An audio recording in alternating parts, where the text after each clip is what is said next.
হবে যখন শহীদ মরণ দিও আমাকে মরতেই হবে যখন শহীদ মরণ দিও আমাকে রহমত বরকত মাগফিরাত এই মাহে রমজান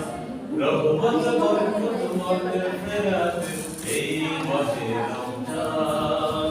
মাহে রমজানের বছর ঘুরে অনেক মুসলমানের দাঁড়ে দাঁড়ে মাহে রমজান